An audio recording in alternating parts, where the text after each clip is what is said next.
The committee had a chance to look at the minutes of February 9th. Anybody who has not? Okay, if I can get a motion for approval of the minutes, Mr. Vice Chair. Yes, I move that we accept the minutes from February. Motion.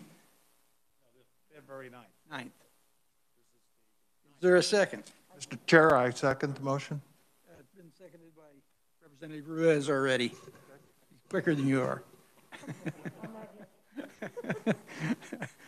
The motion's been seconded and the minutes approved.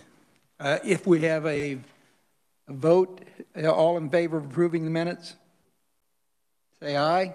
Aye. Opposed, aye. No. Okay, minutes passed. Yep. First order of business in committee this morning is a hearing on House Bill 2020. And we have 4 proponents, no opponents that I'm aware of. First proponent will be Senator Jeff Pittman.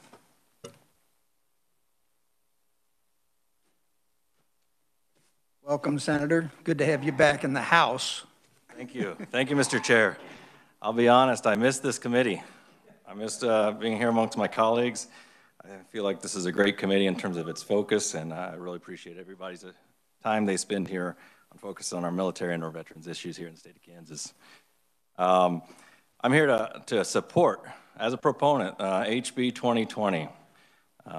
This bill, as you know, will put Kansas on the list at the federal level for a new VA home in the northeast part of our state of Kansas with a cost share program of 65-35%.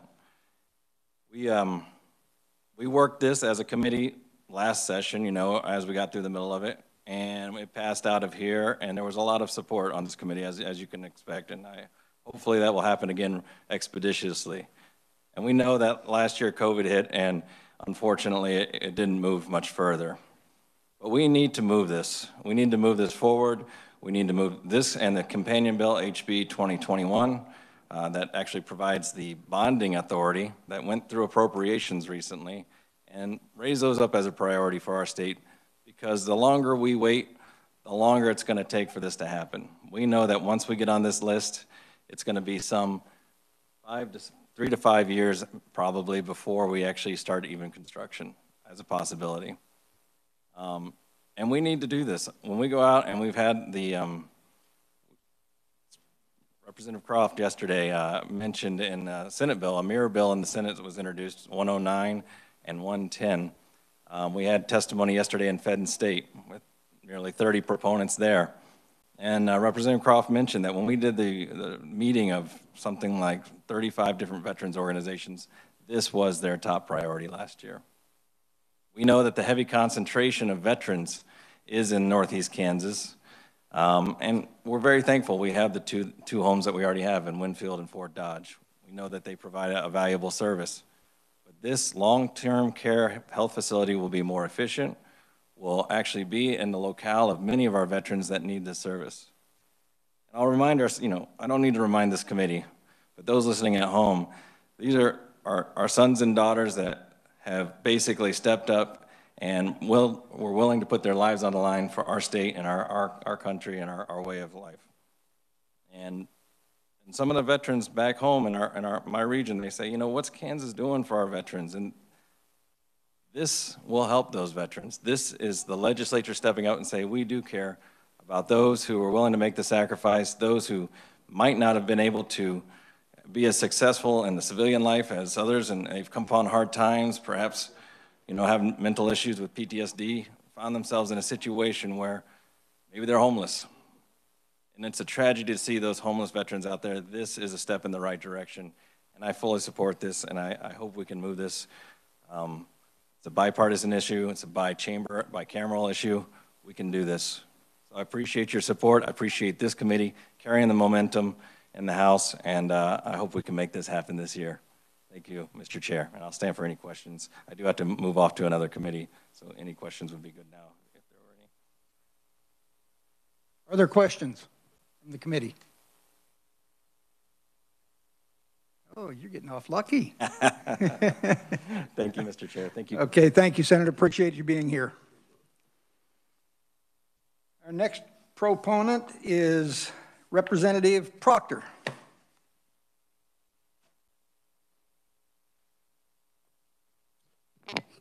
Thank you, Mr. Chairman. Thank you, fellow members of the committee. I just wanted to take a few minutes to talk about House Bill 2020. I know most folks in the room are very familiar with it. It was through the committee last year, and a lot of folks are signed on to this bill. I do want to take a moment to address some of the things I've heard around the halls of the House as I've tried to work this and the sister bill, House Bill 2021, which provides the funding. The first thing that I've heard frequently is, well, we already have 2 veterans homes and there's empty beds in Winfield and Fort Dodge. And I think Greg Burden will speak to this as well, Director Burden. But the empty beds are in domiciliary and in assisted living. They're not in long-term care. There are currently some empty beds in long-term care because of COVID. They haven't been accepting patients, but generally the 2 veterans homes that we have in Winfield and Fort Dodge operate at or near capacity for long-term care. And the objective of this veterans home in Northeast Kansas would be to provide additional long-term care. So that it's a capacity that is needed. It's not, this is not an extra thing. This is a vital need for the state of Kansas. Another thing that I would say that I've kind of heard around the halls is, well, this is just about location. We have them, but they're not in places that are convenient for people in Northeast Kansas. Well, that's true, but I think that it's more than a matter of convenience. If we've seen anything through the last year of COVID, it's that a key component of mental health is having that contact with family members and loved ones on a regular basis. And I think that a lot of the reason that folks that would be eligible are not being sent out to Fort Dodge or to Winfield is because of that proximity. It's so far away from loved ones and family members that they're just not availing themselves of that service. Whereas if we did have this home in Northeast Kansas, it would be available. The other thing I'd like to talk about is the money for those that are concerned about the money here and also watching at home or watching this after the fact before this goes to the floor. As the previous speaker said, this is a cost share arrangement with the Veterans Affairs Department, the U.S. Veterans Affairs Department, where they pay 65%, we pay 35%. The maximum amount that's spelled out in the Sister Bill 2021 is $50,000 total, of which our share would be 17.5. But that's a bond. So the debt service every year is about $1.2 million for this veterans home for the state of Kansas. The reason I bring that up is, and I think Director Burden will also speak to this hopefully, the amount of reimbursement that the state of Kansas gets for long-term care is actually more than it costs to offer that service. In terms of the Medicare, Medicaid, VA reimbursement, private insurance reimbursement. And so some significant percentage of that $1.2 million that the state of Kansas would be paying in debt service, I think would be paid by those services. And then finally, that's a maximum number. We've been contacted by the mayor of KCK, who's willing to donate a piece of ground for this veterans home. Myself and Representative French went to the VA hospital in Leavenworth, and they've got a facility that currently is being used for the community living center, but they're going to be moving all those patients out up here to Topeka and consolidating that service in Topeka. That facility is available for this use if that proves to be the most economical and the best location for it when the study begins. But I say all those things because they will defer or defray a large amount of the cost, if we avail ourselves of that. So it will not necessarily cost the state of Kansas as much as we've projected to have the capability to issue bonds for. And with that, I'll stand for questions.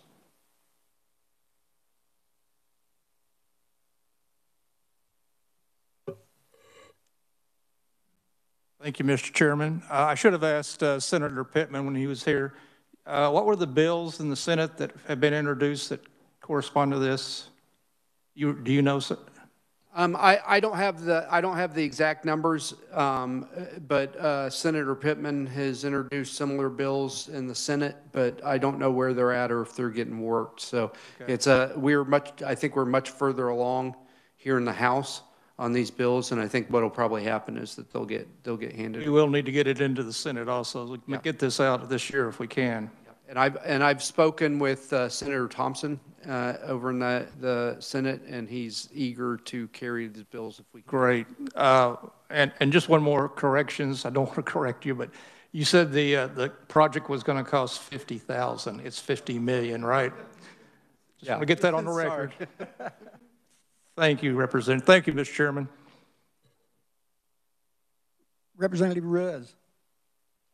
Representative Proctor,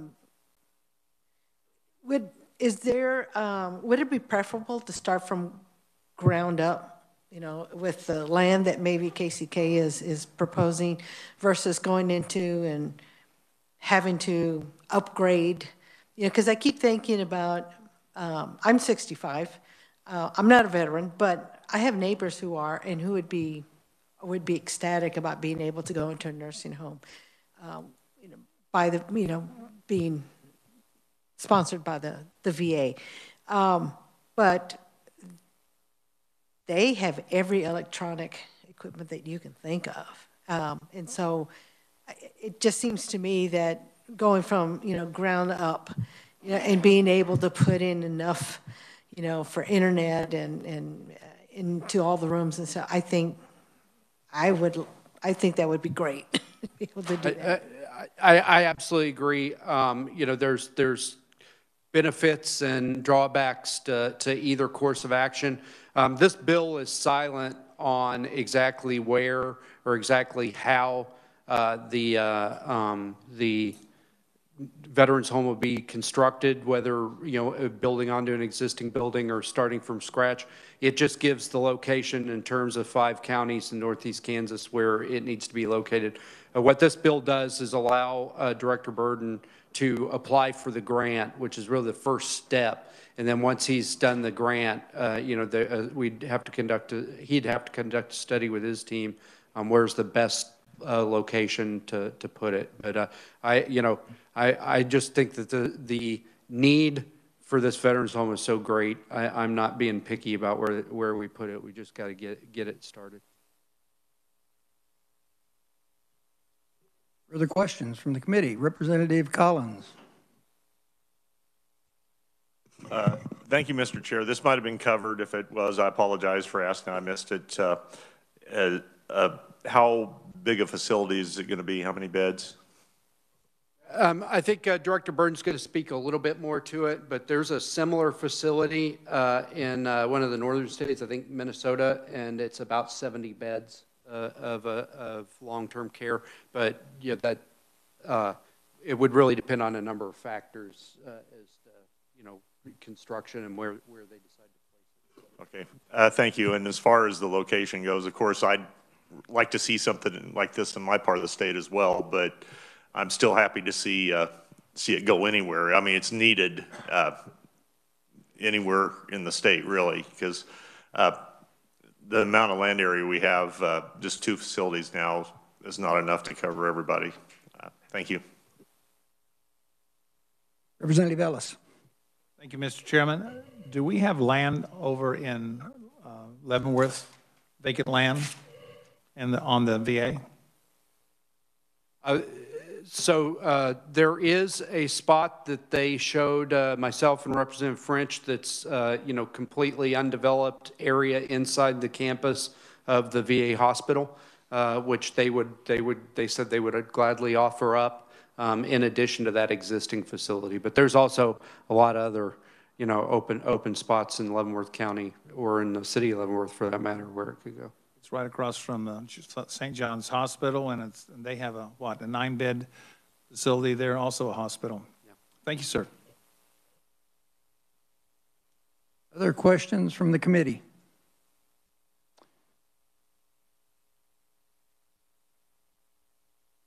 Oh, I see. Representative Puskin. Good morning. Thank you, Mr. Chairman. Representative Proctor, this bill basically requires that we submit the grant application. And as a former grant writer, I'm wondering, is there any concern about the state's commitment to the 35% funding so that we can actually get the grant? That's a great question. So House Bill 2021 is the bill that talks about the authorizing the director of the Kansas Department of Veterans Affairs to issue bonds to cover the $35 million, and it's really or the $17.5 million. It's really a requirement to apply for the grant that the state has to have committed to producing their share of the money, and so that bill really has to pass with this, or the writing of a grant is useless. Thank you. That was great information. Other questions from the committee? I have one, if nobody else is going to step up. Representative Proctor, is there any idea and maybe this is better for Director Burden, I don't know, but is there any idea on the number of beds that this facility is going to have? Sir, there's a similar facility in Minnesota to what Director Burden's thinking, and I'm sure he's going to talk about it more, but that offers 70 beds for long-term care. So somewhere in that ballpark, probably. Thank you very much. Other questions from the committee? Okay, seeing none. Thank you, Representative. Next, Representative Timothy Johnson.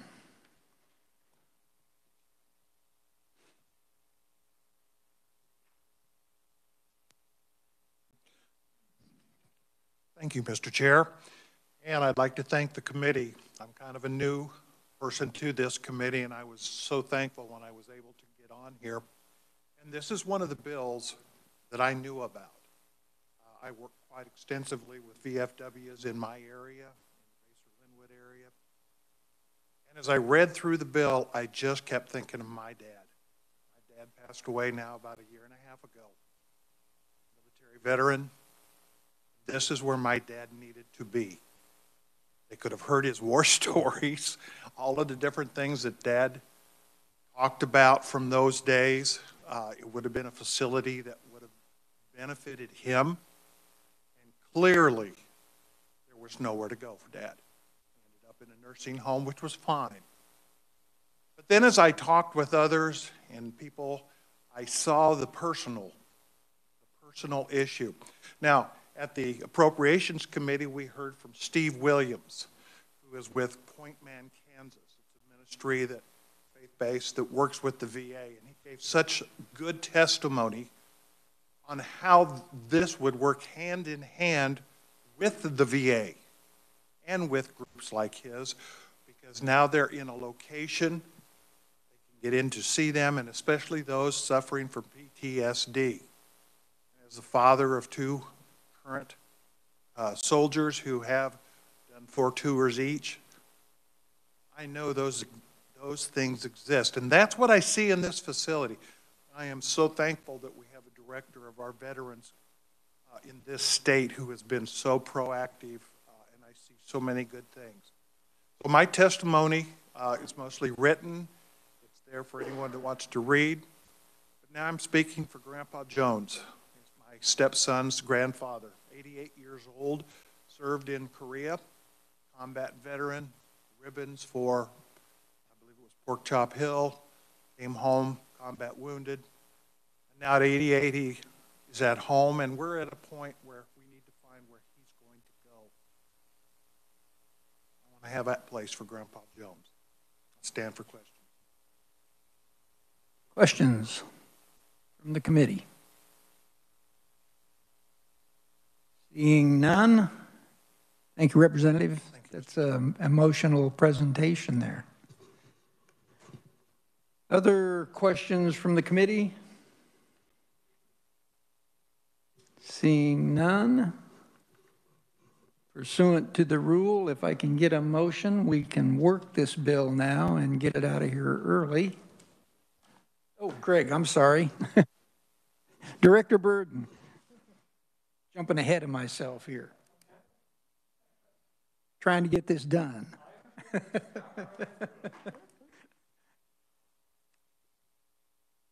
Good morning, everybody, and it's a pleasure to be back. And as you all know, I'm not going to read my testimony, that you are well aware that I'm a proponent of this bill.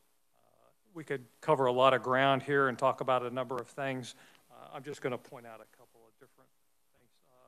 You know, when we look at the state of Kansas, and we got 2 state veteran nursing homes, if you look at the surrounding states, and if I'm repeating something, I was out in the hallway. I didn't hear the previous testimony, but if you look at Missouri, they got 7 state veteran nursing homes. Oklahoma has 7 state veteran nursing homes. Colorado, I believe, has 5 state veteran nursing homes, and Oklahoma has 4 state veteran nursing homes, and those are the 4 states surrounding us, and Kansas has 2. You know, they obviously, you know, the veteran populations are different in each state, but they obviously recognize the need. I sincerely believe that there's a need here in Kansas for another nursing home. I know that the population in the northeast part of the state, I've repeated before, you know, we've got close to 200,000 vets in the state of Kansas. I believe about, I'm just talking off the top of my head, around 90 or 95,000 of those vets are age 65 and older, or 60 and older. And of those, right around 50,000 are in the northeast quadrant of the state. So I think the veteran population, and especially those 65 and older, definitely support that.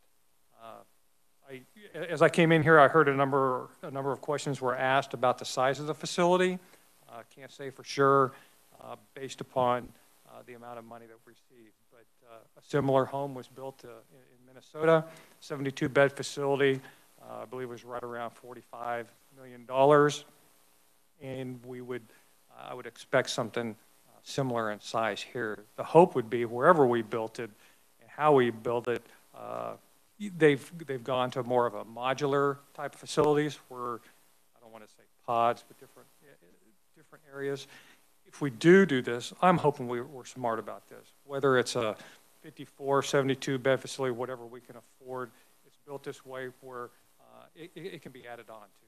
I think a 72-bed facility we could definitely fill up, and if we do, we need to have the flexibility and the ability to add more.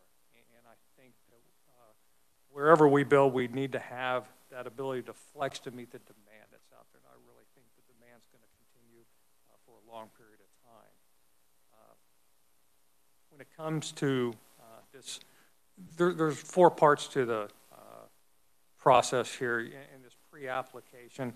All this is, it gets pretty in-depth, and it takes a while. But the initial pre-application is what this bill is doing. It covers a fair amount of ground where and we can do it. But you know, just so you know, you're looking for a 5-year capital plan on the state's entire home program, financial plan for the state's facilities' first 3 years of operation. These are all things we can do. There's a number of things, and then there's going to be a needs assessment that we'll have to fill out, talking about demographics, travel distances, the number of homes and domiciliary beds we have, and the occupancy rates, and then number of state nursing homes and domiciliary beds and occupancy rates of those facilities in the previous year. They want to know about other nursing facilities. And there's a laundry list of things that are going to have to be done, and things change dramatically from year to year.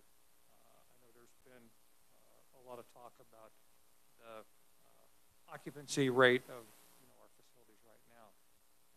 If you look back over time, our long-term care beds have been filled pretty much at capacity. We've run about 90% plus in our long-term care beds the domiciliary, the demand has been decreasing, so yeah, we have vacancies, but we also don't have, we don't get nearly the reimbursement, and I'm not as concerned about those beds as I am the long-term care beds. Those are the people that really need the help, and we need to provide the services for. Lost my train of thought there for a second. But my hope is with a new facility, we can do it any way they want to. But I believe we need to have, I really believe long-term care beds is what we need. We can have a domiciliary, we can have an adult daycare, there's different things we can do, but I think the biggest need is for those long-term beds. And we need to utilize the space that we have to build those beds. So I've got a lot of information here. I can cover a lot of ground, but I think it's important that I answer questions you may have. Like I said, I didn't hear the testimony before. We've talked about a lot of this before, but I'm willing to talk more and talk to all of you about it today. So I'll stand for questions. Questions from the committee? Representative Ellis. Thank you, Mr. Chairman. The vacant building in Leavenworth that they moved the patients out, I believe, Topeka. Have you done a cost analysis on putting one there? Say that again. The facility in Leavenworth where they moved the individuals, I believe, to Topeka. Nursing home. Okay, I'm not aware. You're talking about this is the federal VA. They have yes. long-term care. Yes. Located here to Topeka. Yes. I heard about it. I haven't done anything with that. So I know that they've got beds here, some beds, and they've talked about downsizing, but yesterday, the public affairs officer for the VA, I thought he said they're going to keep the facility open over in Leavenworth for the time being. Okay. And not close that long term. I don't know how many beds they have, but it's not a lot. Thank you, sir. Sure. Representative Ruiz. The needs assessment that's going to be done, would you also be looking at where the concentration of veterans live in the Northeast? Oh, absolutely. Okay. Yes. It's we're looking at that whole population area in that Northeast quadrant. They're going to be wanting information about the state of Kansas and also in that particular area. Yeah. Thank you. Representative Weigel. Thank you, Mr. Chairman. Thank you for being here. When we ran this bill almost 2 years ago now, I can't remember who did some research. I know I did my own research. And Nebraska has 3, correct? Is it 4? Yeah. Okay. And I know Missouri and Colorado are both ahead where we're at. But I was particularly interested in Nebraska because their total population is less than 2 million or just slightly over. And I don't know what, I don't know if I recall what their in-state population was for veterans, but it was either comparable or less than what we have. So what I was always thinking about was we should zero in on that and how they approached it and kind of follow their procedures to get it funded. And whether it's done in Leavenworth or some other Wyandotte or some other county, if we can get land, and I think Representative Ruiz talked about this, it's always been my belief that we should start from scratch and build it from ground up. That's just my opinion. But, I just think in the long run, it's going to save money and it's going to be more efficient to not only for the veterans that are going to eventually occupy that, but for the people that are going to staff that facility as well. So, Absolutely. And there's a number of different ways you can do this. You know, in my perfect world, and I know nothing's perfect, you know, I would build something from the ground up. I want to build, you know, it would be my first choice to build it from the ground up. As a nursing home that's built to be a nursing home, to be staffed by a nursing home, maintained as a nursing home, you're just going to benefit from all the efficiencies that you have of that. But I also understand if there's land donated, if there's structures already built, you can make that a very good facility. So I'm open to whatever's the best option for state of Kansas. You know, I've got my preferences, you've got your preferences, but I think we all have the preference of doing what's best for the state of Kansas and for the veterans of the state of Kansas. So I'm always open-minded. I always want to do what's best and be fiscally responsible as we do this too. So, you know, you may be able to take land and a structure and provide a lot more beds. Have the ability to do that versus building from the ground up. You may not have the efficiencies, but you have more capability. I don't know. Those are some of the things we're going to have to look at and weigh as we go down this road. That's just my personal opinion. I think we're going to agree on that. Thank you, Mr. Chairman. Representative Dodson. This is just kind of a procedural question, and I'm not sure maybe you're best placed to answer it or not, but why do we have to have two bills? My assumption is we have two bills on the Senate side as well, which introduces a bit of risk. Obviously, you've got to get 4 through rather than 2. So can you talk to how we do that? I'm not the one to talk. I'm not the writer or the sponsor. Maybe Representative Proctor, my bunkmate, can do that. Thank you, Mr. Chairman. Honestly, the reason I ran it that way is because I thought it would be more likely to get at least a piece of it here in this committee. If I put the money with it, it was all going to go to appropriations and die a horrible death. So I thought if I ran it as 2 separate bills, we could fight it in appropriations and then bring the rest of it in here to where a lot of folks in this room help sponsor it. I thought I'd get a friendlier hearing. So it was really kind of tactical. Good.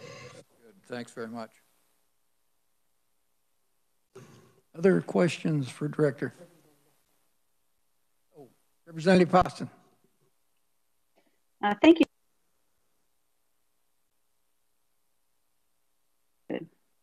Thank you, Mr. Chairman, and thank you, Director Burden, for being here.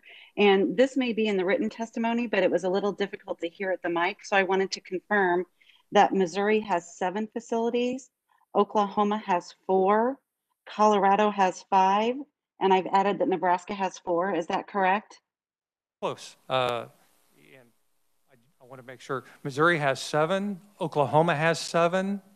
I believe Colorado has 5. And Nebraska has 4. I've got a listing I can leave here of all the state veteran homes across the country.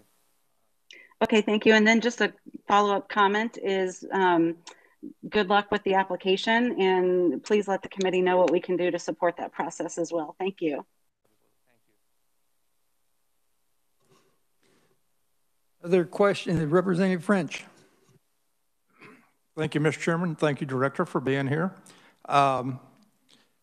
Bouncing off what was just said about our surrounding states, the way they're taking care of their veterans, and we do want to push this this home in the northeast part of the state, but shouldn't we have a long-range plan to maybe expand this throughout the state, like Manhattan, down in Representative Collins' area?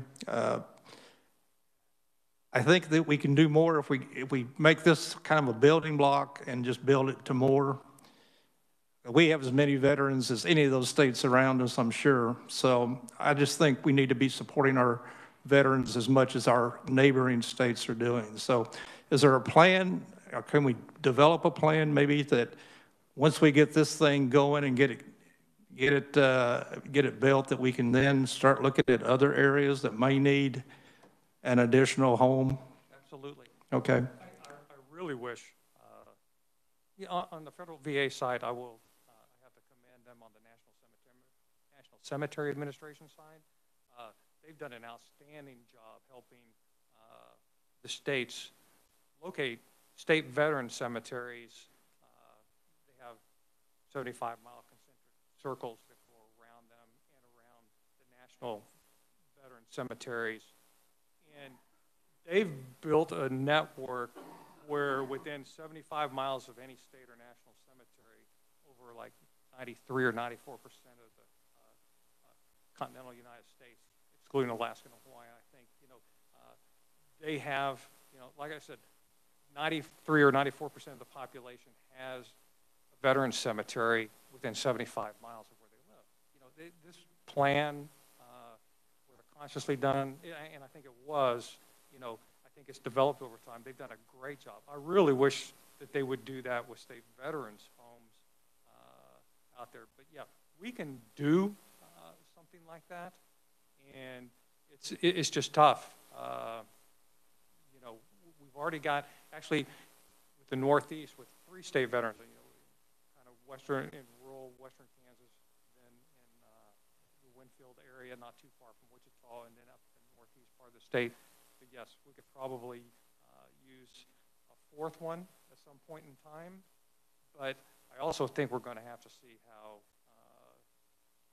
because of COVID, we may see some changes in the nursing home industry after all of this, after everything that's happened. I think we're going to have to see a little bit of this settle out. But yes, we can certainly try and develop a plan.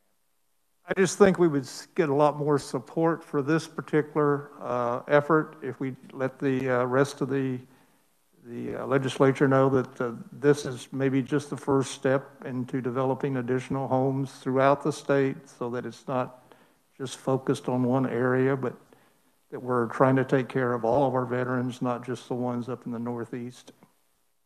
My recommendation would be, and I've asked before, is to make this as apolitical as possible, have an outside agency, somebody who's an expert we could contract with that would be willing to come in. It's in these studies, they happen all the time, but it's very tough getting that additional money to be able to do something like that. We had done a study a number of years ago, but we ended up taking that out of Hyde, and with as tight as our budget is right now, we can't afford it. But you're probably looking at for them to come in anywhere from $25,000 to $50,000 usually to come in and do a thorough study, because they're going to want to come in and look at the people demographics, do a number of different things. But that's just a guess, and that would be my recommendation, to have the real experts come in and do that and provide somewhat of a roadmap for us. But we can do it ourselves too. It was just a suggestion. Thank you, Mr. Chairman. Other questions from the committee? Okay, Representative Dodson. I don't want to get this too complicated, but kind of to follow on to your suggestion there. If you looked in MOA magazine, for example, you turn the pages and probably over 50% of those pages have military villages, retirement villages in Florida. Another 25% are in Texas, California, Washington.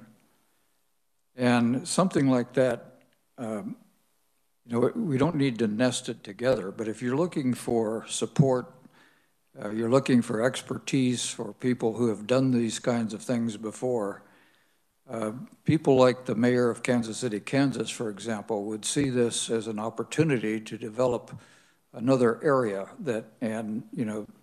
folks on the Commerce Committee, for instance, would see this as a good idea for bringing people back to Kansas.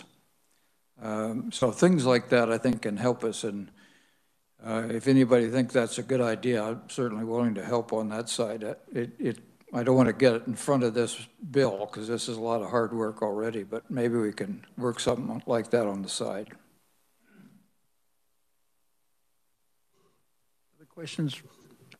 Other questions from the committee? Is Mr. Rolfe, would you like to say something to the committee?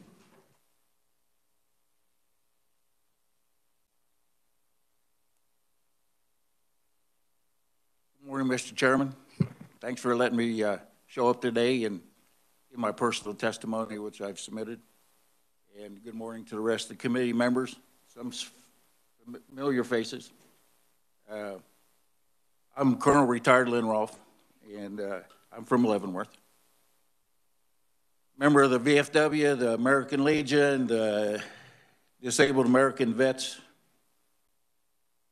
Vietnam Veterans of America, AMVETS. I graduated from high school in 1966 and went to the military academy. Been in the service of my nation for over 50 years, to include combat in Vietnam. My birthday's on 3 July I was born on 3 July 1948, so I'm part of that elderly community. But you know, since retirement after 50 years, 31 years active duty and almost 20 years of civilian service to the Army, I get up every morning asking myself, what can I do for my veteran family, their families, and how to serve them in our great state. And I know that in this environment here in this committee, I hope that every one of us do kind of the same thing. You know, in 1880, the first veterans home for disabled veterans was established west of the Mississippi in our state, on the bluffs overlooking Leavenworth. That was the first veterans home in the United States of America. Over the years, it's changed its face. I even have a little book that shows pictures of how that thing started and the Civil War vets that lost arms, legs, and this is where they came to spend their last days. Something for our state to be proud of. We now have 2 homes, as we've already heard. But I will tell you, from my opinion, you know, they're repurposed homes. One was a mental health facility, the one in Winfield. One was a military fort, Fort Dodge Hospital, repurposed. It takes a lot of money to run those types of facilities. So I certainly am a great proponent of building from the ground up. And it's great to have free land to help with that. But we need to build a new one. I built a building in Leavenworth for the Command General Staff School, $52 million. We went through all those things, fighting the historical society in the state, if you will, of what we could do and couldn't do, and looking at old buildings. It's always more economical and more feasible to build from the ground up.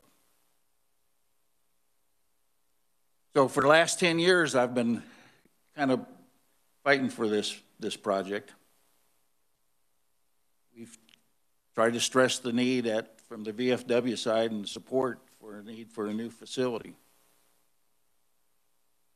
Haven't got a whole lot of traction in those 10 years, the last 6 years. And 2 years ago, we kind of picked up traction a little bit, and we had COVID hit, and we lost a year. This is about as far as we've gotten. And I think the time's now to really pick up and cross the LD and keep marching forward. So I ask for your complete support of this project, both bills.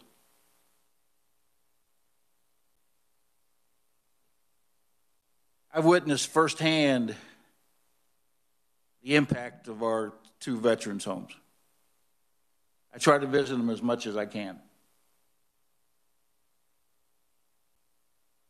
They have excellent staff. It's hard to keep excellent staff. We don't pay them enough, and they get hired off by other hospitals. So it's a constant challenge. So you got to be in a place, too, where you've got a resource of people and healthcare people. Northeast Kansas has a lot of that, I think. Each Christmas season, I go to both homes, sometimes on what we in the military call a turn and burn. It means I leave in the morning, come home at night, and go to Fort Dodge and to Winfield. As you might imagine, I go with Santa Claus.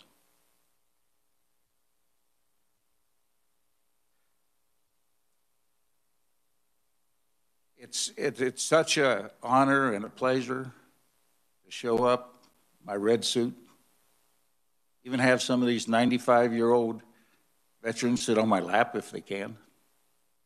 I look in their face, their smiles, and each one of them, men and female, are vets. You know, I tell them each time, you don't look any older than what you did when I came to visit you as a young kid. And I also tell them, I'll see you next year. Unfortunately, that's not always the case. But their smiles and tears are priceless to me. And that's why I get up in the morning and do what I do. And part of my testimony was these numbers of the states. I am frustrated and I'm ashamed when I talk to our veterans and families on really how our state takes care of veterans. We do a lot, but we don't do enough. So the 7 south of us, the 7 east of us, the 5 west of us, the 4 north of us, Iowa's only got 1. And the benefits that their veterans and families get in those states are huge compared to what we do. We've got a lot of work to do. We really got a lot of work to do. And to tell you the truth, it ain't about license plates. It ain't about license plates. So thank you for allowing me to testify today. God bless our veterans. Thank you, Colonel Ruff. Are there questions? Seeing none. Thank you, sir. Appreciate you being here.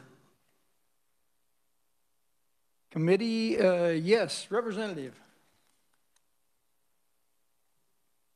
Thank you, Mr. Chairman. I move that we suspend the rules to move the bill, House Bill 2020. You've heard the motion. Is there a second? Representative Collins seconds the motion. All those in favor say aye. Aye. Aye. Opposed, no. Aye.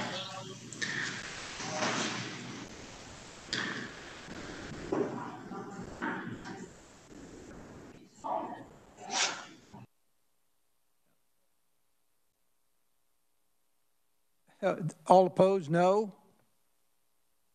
Motion carries.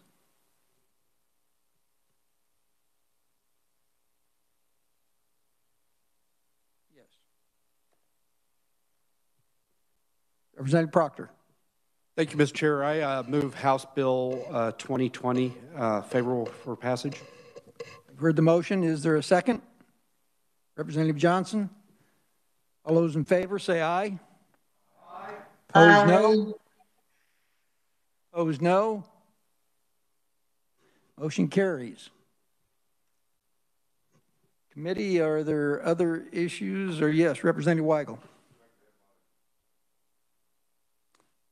Anybody else? Does everybody want their vote recorded? Yes, raise your hand if you want your vote recorded. Everybody. Okay. With that, we are adjourned.